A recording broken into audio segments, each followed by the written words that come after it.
حضرات اکابر علماء کرام، حاضرین مجلس، میرے دوستوں، بھائیوں، بزرگوں، آج کا یہ اجتماع ہمارے بھائی، ہمارے عزیز، میرے لیے انتہائی قابل احترام مفتی محمد نعیم رحمۃ اللہ علیہ کی تعزیت کے حوالے سے ہے۔ اور آج یہ تعزیتی اجتماع جیسے حضرت مفتی نعیم صاحب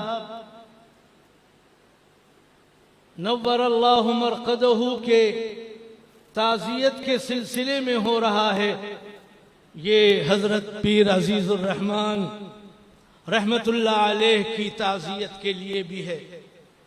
یہ حضرت قاری تصور الحق جو انگلینڈ میں رہا کرتے تھے اور ان کا انتقال ہوا ہے، ان کی تعزیت کے لیے بھی ہے۔ اور ابھی مجھے ساتھی ذکر کر رہے تھے کہ ہمارے علماء بہت تیزی سے جا رہے ہیں، کیا ہو رہا ہے؟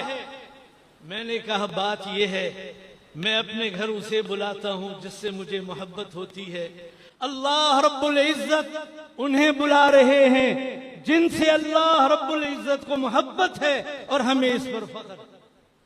ہمیں دنیا سے جانا ہے، مجھے جانا ہے، آپ نے جانا ہے، ایمان کے ساتھ جا رہے ہیں اور اللہ کی نسبت پر جا رہے ہیں، دین کا کام کرتے ہوئے جا رہے ہیں، اور آج کے زمانے کے اندر حالات کا جو تقاضا ہے اس کا مقابلہ کرتے ہوئے جا رہے ہیں۔ مجھے اس موت پر فخر۔ مفتی نعیم صاحب، آپ کا تذکرہ جاری رہے گا، آپ ہمارے دلوں سے کبھی فراموش نہیں ہوں گے۔ آپ کی یاد، آپ کا تذکرہ، یہ سارا کا سارا ان ساری خدمات کے نتیجے میں ہے جس کی اللہ نے آپ کو توفیق عطا فرمائی۔ اور میں آپ سے کہتا ہوں کہ ہم بھی اپنے عزم، اپنے ارادے، اپنی ہمت، اپنی محنت کو اللہ رب العزت کے سامنے کرنے والے بنے۔ انشاءاللہ آپ کا ذکر بھی ہوگا، آپ کا تذکرہ بھی ہوگا، اور اللہ رب العزت کے ہاں بہت بڑا اجر اور ثواب آپ کا منتظر ہوگا۔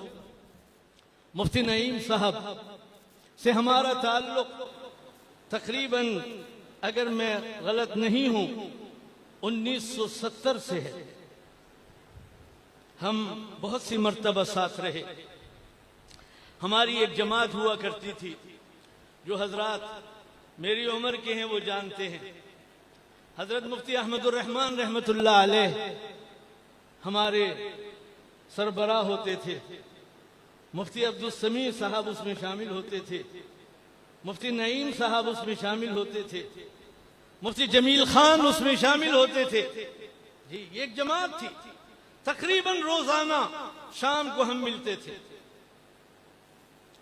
اللہ نے یہ لوگ ہمیں عطا کیے ہیں، اور آپ یقین کیجئے آج مفتی احمد الرحمن کی ضرورت ہے، آج مفتی جمیل خان کی ضرورت ہے، آج مفتی نعیم کی ضرورت ہے۔